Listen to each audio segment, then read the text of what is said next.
Ma nièce était chez nous quand mon mari a soudain crié « Courez dans la grange !» Mais elle est pieds nus. Ai-je protesté? Il a saisi la main de notre fille et celle de ma nièce et a foncé par la porte de derrière. Tata, mes pieds me font mal. A pleuré ma nièce. Supporte, s'il te plaît. Nous nous sommes cachés dans la grange. La porte d'entrée s'est ouverte et une lampe torche a balayé la cour. Et puis, maintenant. Avant de commencer l'histoire, n'oubliez pas de laisser un like et de vous abonner à la chaîne pour voir plus d'histoires comme celle-ci. La lumière du soir filtrait par la fenêtre de la cuisine, dorant l'air chargé du parfum des fleurs. Je venais de terminer la préparation pour le lendemain matin et j'ai jeté un coup d'œil à l'horloge en détachant mon tablier. Marc ne tarderait pas à rentrer. Cela faisait 3 ans que nous tenions notre petite boulangerie, et les habitants du quartier commençaient enfin à nous reconnaître. Marc travaillait pour une société de sécurité et rentrait toujours l'air un peu épuisé, mais l'odeur du pain fraîchement cuit ne manquait jamais de lui redonner le sourire. La sonnette retentit plus tôt que prévu. J'ai ouvert la porte et trouvé ma sœur Kate, un petit sac à dos à la main. À côté d'elle, ma nièce de 8 ans, Lily, me regardait timidement. « Émilie, je suis vraiment désolé de débarquer comme ça à l'improviste. » La voix de Kate était tendue. « On m'a appelé pour un service de nuit. Pourrais-tu la garder jusqu'à demain matin? » Bien sûr, ai-je dit en caressant doucement les cheveux de Lily. « Lily, ça fait si longtemps. Tu as tellement grandi. » Lily a souri timidement. Kate a poussé un soupir de soulagement et a serré sa fille contre elle. « Tu me sauves la vie. Je viendrai la chercher demain à 7 heures. Ne te presse pas. Je ferai des pancakes demain matin. Lily, ça te dirait avec beaucoup de sirop d'érable? » Les yeux de Lily se sont illuminés. Kate m'a remercié à plusieurs reprises avant de partir. J'ai regardé ses feux arrière disparaître, puis j'ai pris la main de Lily et nous sommes allés dans la cuisine. J'ai préparé des pâtes toutes simples pour le dîner. Marc est rentré juste au moment où l'eau commençait à bouillir. Il a semblé surpris de voir Lily, mais lui a rapidement adressé un sourire chaleureux. « Salut, Lily.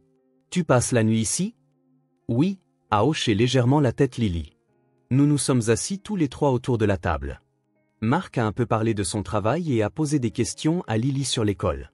Elle a semblé nerveuse au début, puis s'est détendue peu à peu, nous parlant de ses amis et de ses livres préférés. Après le dîner, nous avons décidé de regarder un film dans le salon. Lily a choisi un film d'animation sur des animaux partant à l'aventure. Nous étions tous les trois sur le canapé, partageant du pop-corn, les yeux rivés sur l'écran. C'était un moment paisible. Nous n'avions pas encore d'enfants. Nous en parlions pour plus tard, mais nous n'avions pas l'impression que c'était le bon moment. Alors, des soirées comme celle-ci, à m'occuper de ma nièce, me donnaient une étrange sensation, comme un aperçu de ce à quoi notre future famille pourrait ressembler. Au milieu du film, j'ai jeté un coup d'œil à Marc et je l'ai vu qui fixait Lily avec intensité. Son expression était pensive, lointaine. « Qu'est-ce qui ne va pas ?» ai-je chuchoté. Marc m'a regardé en sursautant. « Rien ?» a-t-il dit en riant. Mais il y avait quelque chose qui clochait dans ce sourire. Je n'y ai pas prêté plus d'attention. « Il est juste fatigué ?» me suis-je dit. Quand le film s'est terminé, Lily s'est frotté les yeux, endormie. « Allez, il est temps d'aller se coucher. » J'ai emmené Lily à l'étage, dans la chambre d'amis.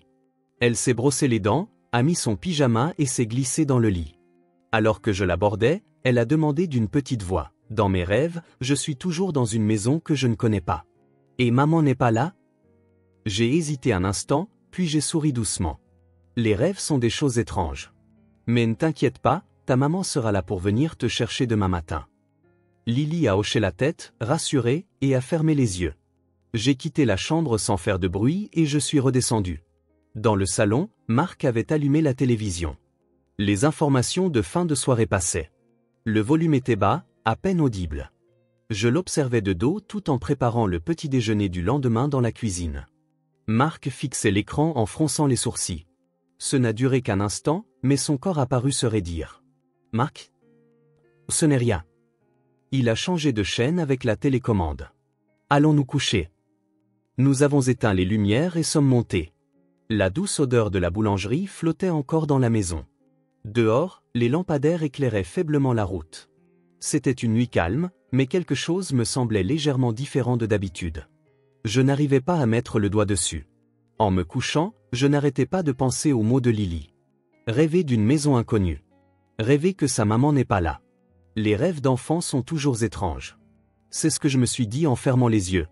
Je me suis retourné dans le lit. L'horloge indiquait 1 heure du matin passée. Je m'étais réveillé parce que j'avais soif. À côté de moi, j'entendais la respiration régulière de Marc. Je suis sorti du lit sans bruit et j'ai traversé le couloir. Quand je suis descendu, les lumières du salon étaient allumées. La lueur de la télévision projetait une lumière bleu pâle sur les murs. C'était Marc. Il était assis sur le canapé, fixant l'écran. Encore debout? Marc s'est retourné. Ouais, je me suis réveillé. Je suis allé à la cuisine et j'ai pris de l'eau dans le réfrigérateur. En la versant dans un verre, j'ai jeté un coup d'œil vers le salon. Tu aimes vraiment les informations? C'est pour le travail? En quelque sorte. Quand on travaille dans la sécurité, on ne peut pas s'empêcher de se tenir au courant de ce qui se passe dans le coin. Marc a répondu d'un ton neutre, mais il y avait une tension étrange dans sa voix. Mon verre à la main, je me suis assise sur l'accoudoir du canapé. L'écran montrait un journal télévisé de fin de soirée. Un reportage sur un accident de la route. Un débat au Congrès. La météo. Rien d'inhabituel. C'est alors qu'un chien a aboyé dehors. Au loin, un autre chien, puis un autre, se sont mis à aboyer en chaîne, comme s'ils réagissaient à quelque chose. C'est peut-être le vent, ai-je dit en regardant vers la fenêtre. À travers un interstice dans les rideaux, je pouvais voir la lumière du porche vaciller. Marc s'est levé et s'est approché de la fenêtre. Il a légèrement écarté les rideaux et a regardé dehors. Je pouvais sentir la tension dans son dos. Qu'est-ce qu'il y a? Il y a une voiture garée dehors. Je me suis rapproché de la fenêtre. Effectivement, de l'autre côté de la rue, juste sous un lampadaire, une voiture inconnue était garée. Une berline foncée. Le moteur ne semblait pas tourner, mais impossible de dire si quelqu'un était à l'intérieur. C'est peut-être un voisin. Cette voiture n'était pas là tout à l'heure, a dit Marc d'une voix plus basse. Il y a 1 heure, quand j'ai allumé la télé, il n'y avait rien. J'ai ressenti un frisson d'inquiétude. Mais dans ce quartier résidentiel tranquille, il était difficile d'imaginer que quelque chose de grave puisse se produire au milieu de la nuit. C'est probablement quelqu'un qui rentre tard d'une soirée chez des amis. Tu te fais des idées. Allons dormir. Mais Marc ne quittait pas la fenêtre des yeux. Les chiens aboyaient toujours. Et puis, c'est arrivé. De l'étage, j'ai entendu de petits pas. Je me suis retourné pour voir Lily descendre les escaliers, à moitié endormie, traînant l'ourlet de son pyjama. Lily, qu'est-ce qui ne va pas? Je me suis précipité vers elle. J'ai cru entendre maman m'appeler. Lily m'a regardé avec des yeux endormis. J'ai entendu la voix de maman. J'ai serré Lily contre moi. Tu as rêvé. Ta maman est au travail en ce moment. Elle a promis de venir te chercher demain matin, tu te souviens? Lily a légèrement hoché la tête, mais elle avait toujours l'air anxieuse. Je lui ai pris la main et j'étais sur le point de l'emmener dans le salon. C'est à ce moment-là que c'est arrivé. Dehors, une portière de voiture a claqué. Marc s'est figé. Je me suis arrêté. Lily a serré ma main très fort. De l'autre côté de la fenêtre, sous le lampadaire, des silhouettes sont sorties de la voiture garée. Une personne. Non, 2. Il faisait trop sombre pour voir clairement. Un instant, il m'a semblé qu'un faisceau de lampes de poche était dirigé vers nous. Marc, ma voix tremblait. Marc s'est rapidement éloigné de la fenêtre et est venu vers nous. Son visage affichait une tension que je ne lui avais jamais vue. Émilie, emmène Lily à l'étage, tout de suite. De quoi tu parles? Qu'est-ce qui se passe? Fais-le, maintenant. Mais j'étais incapable de bouger. Je voyais les silhouettes à l'extérieur marcher vers notre maison. Lentement mais sûrement. Le faisceau de la lampe de poche a balayé le jardin. Marc m'a attrapé par les épaules. Émilie, écoute-moi. Quoi que je dise, j'ai besoin que tu me fasses confiance maintenant. Prends Lily et va dans la cabane. La cabane? Pourquoi? Il n'y a pas le temps d'expliquer. Ses yeux se sont plantés dans les miens. Des yeux graves, des yeux effrayés. S'il te plaît, Émilie, fais-moi confiance. J'étais confuse.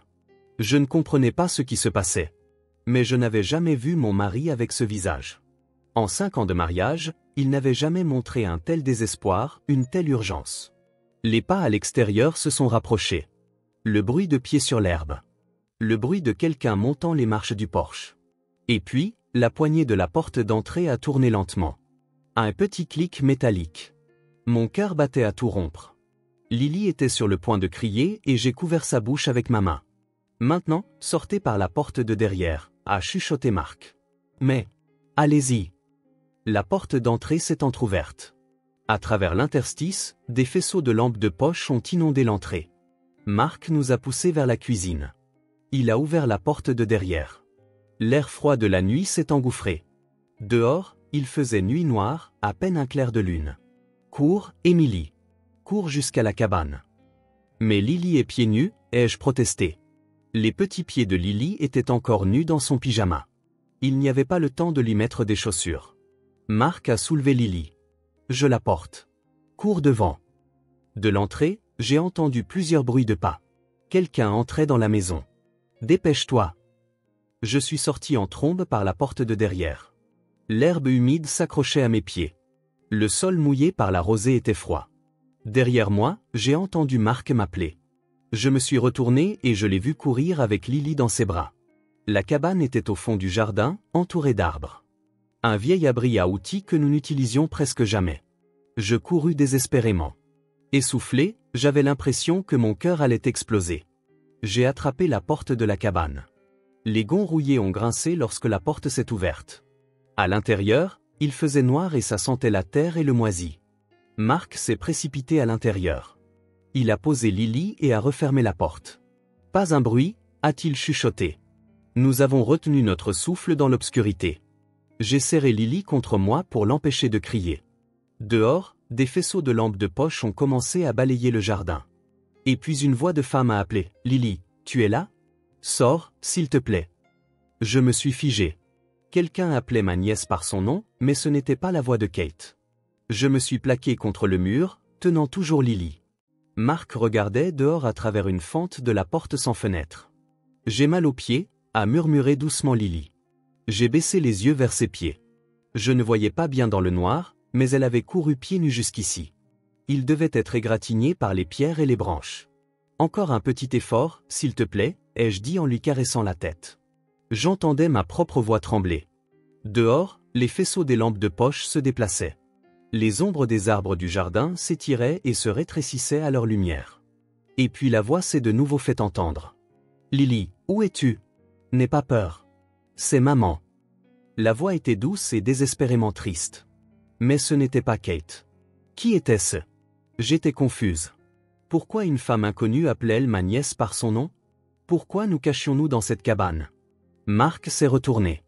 Même dans l'obscurité, je pouvais voir son expression tendue. Émilie, quoi qu'il arrive, ne fais pas un bruit. Ne bouge pas d'ici tant que je ne suis pas revenu. Attends, où vas-tu ? Voir ce qui se passe dans la maison. C'est dangereux. J'ai attrapé son bras. On ne sait même pas qui sont ces gens. C'est justement pour ça que je dois le découvrir. Marc a doucement retiré ma main. Si quelqu'un s'est introduit dans la maison, il faut appeler la police. Mais si, il s'est interrompu. Il n'a pas dit la suite. La porte s'est légèrement ouverte et Marc était sur le point de sortir. À ce moment précis, de nouveaux phares ont balayé le jardin. Une autre voiture venait d'arriver. Marc s'est immobilisé. Le moteur s'est arrêté. Une portière s'est ouverte. Et puis une voix d'homme, « Police. Il y a quelqu'un ? Veuillez vous identifier. » La police. Mon cœur s'est emballé. « S'il vous plaît. Je cherche ma fille », a répondu la voix de la femme. Plus proche maintenant. Elle pleurait. Ça fait 8 ans que je la cherche. On m'a dit que ma fille était dans cette maison. 8 ans. J'eus le souffle coupé. De quoi parlait-elle ? Lily était la fille de Kate. S'il vous plaît, calmez-vous. La voix du policier était posée. Mettons les choses au clair d'abord. Qui vous a donné la permission d'entrer ici ? La permission ? La voix de la femme s'est élevée. C'est ma fille. Les résultats du test ADN sont arrivés. L'enfant qui se trouve dans cette maison est ma fille, qui a été enlevée il y a 8 ans. Mon esprit se vida. Enlevée. C'était impossible. Lily était la fille de Kate. Je me souvenais de quand ma sœur était tombée enceinte, de la naissance de Lily. Non, attends. Est-ce que je m'en souvenais vraiment ? J'ai essayé de me remémorer. Il y a 8 ans, Kate avait bien dit qu'elle était enceinte, mais je ne l'avais pas beaucoup vue pendant sa grossesse. Elle disait avoir de terribles nausées matinales, et nous ne nous étions pas vus pendant un certain temps. Puis, Quelques mois plus tard, elle était apparue avec un bébé. « Tati, j'ai peur », a dit Lily en tremblant. Je l'ai serré fort. Je ne pouvais pas croire que cet enfant avait été enlevé. Mais si c'était vrai, si Kate avait... Non, je ne voulais pas y penser. Douter de ma propre sœur. Mark observait dehors par la fente de la porte. Une autre voiture de patrouille vient d'arriver, a-t-il chuchoté. Pas de sirène. La conversation à l'extérieur a continué. Nous devons vérifier à l'intérieur de la maison, a dit la voix d'un autre officier. Y a-t-il quelqu'un? Il y a eu un moment de silence. Puis le bruit de la porte de la maison qui s'ouvre, des pas qui entrent. J'ai caressé les cheveux de Lily et j'ai fermé les yeux comme pour prier. C'est un mauvais rêve. Demain matin, tout sera redevenu normal. Kate viendra la chercher et nous rirons ensemble en mangeant des pancakes. Mais au fond de moi, je sentis quelque chose s'effondrer. Un policier est sorti de la maison. Il n'y a personne à l'intérieur. Les lits ont l'air d'avoir été occupés, cependant. La porte de derrière est ouverte, a dit un autre officier. On dirait que quelqu'un est parti précipitamment. J'ai entendu la voix de la femme s'effondrer en larmes. S'il vous plaît, rendez-moi ma fille. Je ne l'ai pas vue depuis 8 ans. Quand elle n'avait qu'1 an, elle a disparu du parc. Je l'ai cherchée depuis. Chaque jour. Absolument chaque jour. Ma poitrine se serra. Une fille disparue à l'âge d'1 an. Une mère qui la cherchait depuis 8 ans. J'ai baissé les yeux sur Lily. Dans l'obscurité, ses yeux me regardaient. Qui était vraiment cet enfant? Madame, veuillez attendre ici. Nous allons fouiller, a dit l'officier. Si votre fille était vraiment dans cette maison, elle n'a pas pu aller bien loin. Les faisceaux de lampes de poche se sont remis en mouvement. Cette fois, plusieurs lumières ont balayé différentes parties du jardin, entre les arbres, au-delà des, puis vers la cabane. Mark m'a regardé. Ses yeux disaient quelque chose. On ne peut plus se cacher. Mark, qu'est-ce qu'on fait? Ai-je chuchoté. Il a pris une profonde inspiration. Emily, ça fait un moment que je trouve que quelque chose cloche. À propos de Kate? Chaque fois qu'elle amenait Lily, elle était toujours pressée. Toujours la nuit. Et ce soir, j'ai vu quelque chose aux informations. Un suivi sur cette affaire d'enlèvement d'il y a 8 ans. Ils ont dit avoir trouvé une correspondance possible dans une base de données ADN. Je restais sans voix. Quand j'ai vu la photo, j'ai trouvé qu'elle ressemblait à Lily, mais je n'étais pas sûr. Des pas se sont approchés. Les faisceaux des lampes de poche ont illuminé la porte de la cabane. On va vérifier ici, a dit la voix de l'officier. C'est la fin, ai-je pensé. Mais la fin de quoi? La révélation de la vérité. Mark a lentement ouvert la porte. Une lumière aveuglante nous inonda. J'ai plissé les yeux et j'ai serré Lily plus fort. Police, veuillez sortir. Nous sommes sortis de la cabane. Dans le jardin se trouvaient 4 policiers et une femme. La femme devait avoir la trentaine, les cheveux en désordre, le visage baigné de larmes. Elle nous a regardés. Non, elle a regardé Lily. Et puis elle s'est effondrée à genoux. Ami, a-t-elle crié. Mon ami. Lily s'est accrochée à moi. Tati, j'ai peur. C'est qui cette dame? Je ne pouvais pas répondre. J'ai juste regardé dans les yeux de la femme. Dans ses yeux, il y avait 8 ans de d'espoir et d'amour, et j'ai compris. Cette femme était peut-être la vraie mère de cet enfant. Toutes les lumières de la maison étaient allumées.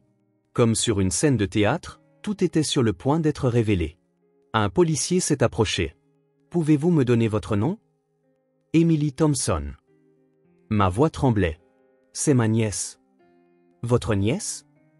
L'officier a froncé les sourcils. La fille de ma sœur. Kate Miller. Les officiers ont échangé un regard. L'un d'eux a sorti une tablette et a vérifié quelque chose. Kate Miller, a-t-il répété. Où est-elle en ce moment? De service de nuit. Elle est infirmière. Mais même en prononçant ces mots, je me sentais incertaine. Les premières lueurs de l'aube ont commencé à éclairer le jardin. Les gyrophares des voitures de police tournaient encore, des reflets bleus et rouges dansant sur les murs de la maison. On m'a fait asseoir sur le canapé du salon. Lily était assise à côté de moi, enveloppée dans une couverture, tremblante. Mark était assis sur une chaise en face de nous, répondant aux questions d'un policier. La femme, nommée Anna Collins, se tenait près de l'entrée, accompagnée d'un autre officier. Elle ne cessait de regarder dans notre direction. Non, vers Lily. Ses yeux étaient remplis de larmes, mais en même temps d'une irrésistible lueur d'espoir. Laissez-moi vérifier à nouveau, m'a demandé un jeune officier. Cet enfant est bien la fille de votre sœur, Kate Miller? Oui, ai-je répondu. Mais ce « oui » n'avait aucune certitude. Ma sœur a donné naissance à Lily il y a 8 ans et l'a élevée seule depuis. Avez-vous vu l'acte de naissance? J'ai hésité. Non, mais... Les dossiers de l'hôpital. Vous souvenez-vous du nom de l'hôpital où votre sœur a accouché? J'ai essayé de fouiller dans ma mémoire, mais rien ne venait. Kate avait dit qu'elle avait accouché dans une petite clinique, mais je n'avais jamais entendu de nom précis. Je ne sais pas, ai-je répondu doucement. L'officier a noté quelque chose dans son carnet. Marc a pris la parole. Ce soir, j'ai vu un reportage aux informations sur une affaire d'enlèvement d'il y a 8 ans. Un reportage sur une correspondance possible trouvée dans une base de données ADN. Il y avait une photo? Il a regardé Lily. J'ai trouvé que ça ressemblait à cet enfant. Alors, j'étais sur mes gardes, au cas où. Si quelqu'un venait, je devais protéger ma famille. Un officier plus âgé est intervenu. Monsieur Thompson, vous avez pris la bonne décision. Mais ce dont nous avons besoin maintenant, c'est de découvrir la vérité. C'est alors que la porte d'entrée s'est ouverte. Kate, ma sœur, se tenait là, pâle. Elle portait une blouse d'infirmière, mais l'uniforme semblait étrangement propre, sans un pli. Avait-elle vraiment travaillé de nuit? Le doute s'est insinué dans mon esprit. Kate. J'ai essayé de me lever, mais l'officier m'en a empêché. Kate a regardé autour d'elle, les voitures de patrouille, les policiers, puis la femme. Anna Collins. Au moment où leurs regards se sont croisés, le visage de Kate s'est vidé de toute couleur. C'est vous? A crié Anna. C'est vous qui avez pris ma fille. Non, a hurlé Kate en retour. Non. Mademoiselle Miller s'est approchée l'officier plus âgé. Veuillez vous calmer. Nous avons quelques questions. Je n'ai rien fait, la voix de Kate tremblait. Lily est ma fille. C'est moi qui l'ai mise au monde il y a 8 ans. Alors pouvez-vous nous montrer l'acte de naissance? Kate est restée silencieuse. Les dossiers de l'hôpital suffiront. Dites-nous où vous avez accouché. C'est que... Les yeux de Kate balayaient la pièce. Pour des raisons personnelles, les procédures officielles. Mademoiselle Miller. La voix de l'officier est devenue sévère. Il y a 8 ans, une fillette d'1 an a disparu d'un parc de ce quartier. Amy Collins. Et maintenant, grâce à une correspondance dans une base de données ADN, nous avons découvert qu'il y a une très forte probabilité que cet enfant soit Amy Collins. J'ai eu le souffle coupé. Lily, non. Amy. Vous devrez vous soumettre à un test ADN, a poursuivi l'officier. Si cet enfant est votre fille biologique, vous n'avez rien à craindre. Kate s'est effondrée sur le sol. Elle a couvert son visage de ses 2 mains et s'est mise à pleurer. Sa voix était rauque. Je voulais juste être une mère. Ces mots ont tout figé. Il y a 8 ans, j'ai fait une fausse couche, a continué Kate à travers ses larmes. À 6 mois de grossesse. Je pensais que j'allais bientôt rencontrer mon bébé. Et juste après ça, quelqu'un m'a contacté, m'a demandé si je voulais un bébé. Anna a poussé un petit cri. Je savais que ce n'était pas bien, mais je me sentais tellement vide. Tout semblait vide. Kate a levé les yeux. Je voulais juste être une mère. J'ai aimé Lily, je l'ai élevée avec soin. Ça, c'est vrai. Vous avez volé ma fille, la voix d'Anna tremblait. Parce que vous vouliez être une mère, vous m'avez pris ma fille. Comprenez-vous à quel point j'ai souffert pendant 8 ans? Chaque jour, chaque nuit, je l'ai cherchée, en pleurant, en me demandant où elle était, si elle était en vie. Kate n'a pas pu répondre. L'officier a passé les menottes à Kate. Kate Miller, vous êtes en état d'arrestation pour suspicion de complicité d'enlèvement. Attendez, ai-je crié.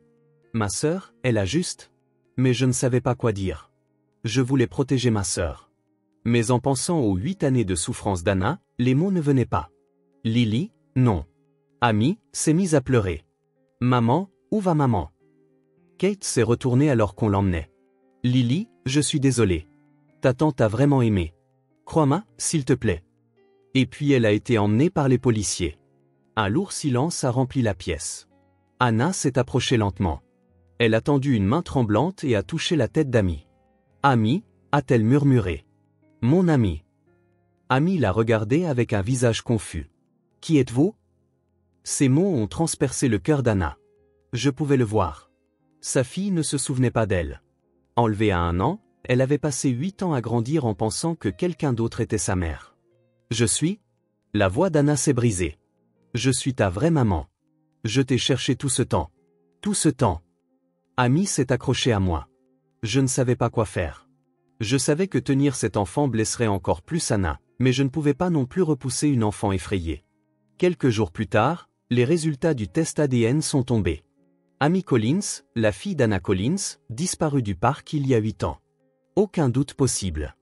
L'enquête de police a révélé un réseau d'adoption illégale dans lequel Kate était impliquée, une organisation qui trafiquait des enfants volés ou achetés à des familles pauvres pour les vendre à des femmes souffrant de fausses couches ou d'infertilité. Kate était l'une de leurs clientes. J'étais sous le choc, incapable de penser. Ma sœur impliquée dans une telle affaire. Mais en même temps, je comprenais sa solitude, son désir désespéré d'avoir un enfant. Mark m'a soutenu en silence. « Ce n'est pas de ta faute, répétait-il. Tu ne savais pas. Et cette nuit-là, tu as fait ce qu'il fallait. » Un matin, Anna est venue nous rendre visite avec Amy. « Je voulais vous remercier, » a dit Anna, les larmes aux yeux. « Vous avez protégé ma fille cette nuit-là. Si vous ne vous étiez pas caché, si Mark n'avait pas été vigilant, j'aurais peut-être encore perdu la trace de ma fille. » Mark a répondu doucement, « Je ne faisais que protéger ma famille. C'est ce que je devais faire en tant que père, en tant que mari. » Ces mots m'ont réchauffé le cœur. Cette nuit-là, Mark avait compris ce qui se passait. Mais quelle que soit la vérité, il avait choisi de protéger sa famille d'abord. C'était son intégrité. Amy m'a regardé et a souri légèrement. Je voyais qu'elle était encore confuse, mais elle semblait ouvrir progressivement son cœur à Anna. « Tati, est-ce que je pourrais revenir ?» a demandé Amy. J'ai hoché la tête, retenant mes larmes. « Quand tu veux. » Après leur départ, Mark m'a prise dans ses bras. J'ai pleuré contre sa poitrine. 3 mois après l'incident, la cloche de la boulangerie a sonné, et Anna et Amy sont entrées. Amy portait de nouveaux vêtements, ses cheveux soigneusement attachés. Mais ce qui avait le plus changé, c'était son expression. L'ombre d'anxiété avait disparu, remplacée par un sourire éclatant. « Bonjour, Émilie » a souri Anna. « Bienvenue. Ceux-ci sortent tout juste du four. » J'ai sorti un croissant de la vitrine. Les yeux d'Amy se sont illuminés. « J'adore cela. Tu t'en es souvenu ?» J'étais ravi. Elles se sont assises à une table et j'ai apporté du café et du lait. Anna avait l'air un peu fatiguée mais heureuse. « Comment se passe le suivi psychologique ?» ai-je demandé. « Bien. Amy m'accepte progressivement. Ça prend du temps, mais... » Anna a caressé la tête d'Amy. « Le simple fait d'être ensemble me rend heureuse. » Amy a dit, la bouche pleine de croissants, « Maman ne sait pas bien cuisiner. » Anna a souri, un peu gênée. « C'est vrai. C'est pour ça qu'Amy est si excitée quand on vient ici. » J'ai ri. J'ai pensé à Kate et ma poitrine s'est un peu serrée. Ma sœur était maintenant en prison. Je n'étais pas allé la voir. Je ne savais toujours pas quoi lui dire. Amy a dit doucement, « Tati, quand je sens l'odeur du pain, j'ai l'impression de rentrer à la maison. » Ces mots m'ont mis les larmes aux yeux. « Tu pourras toujours rentrer à la maison ici. » Je lui ai tenu la main. « C'est l'une de tes maisons. » Anna avait aussi les larmes aux yeux. « Merci, Émilie. Sans toi et Mark, je n'aurais pas retrouvé ma fille. » Mark a pris la bonne décision. Je lui ai juste fait confiance. Après leur départ, j'ai regardé par la fenêtre. Le crépuscule approchait, le ciel devenait orange. Mark est rentré du travail. Il a posé sa main sur mon épaule. Anna et Amy étaient là. Oui. Amy avait l'air si bien. C'est une bonne chose. Mark m'a serré contre lui. Nous sommes restés là et avons éteint les lumières de la boulangerie. Une soirée tranquille. Depuis cette nuit terrifiante, nous avions tant appris. La famille, ce n'est pas seulement les liens du sang. C'est le désir de protéger, le cœur qui veut être ensemble, et surtout, la capacité de se tenir la main dans les moments difficiles. Kate a essayé de devenir mère de la mauvaise manière. Mais d'une certaine façon, son amour était aussi réel. Anna et Amy essayaient de récupérer ces 8 années perdues. Amy avait 2 foyers. L'un était la maison avec sa vraie mère. Et l'autre, cette petite boulangerie qui sentait bon le pain. Cette nuit-là, ce que nous avons protégé, ce n'était pas une maison.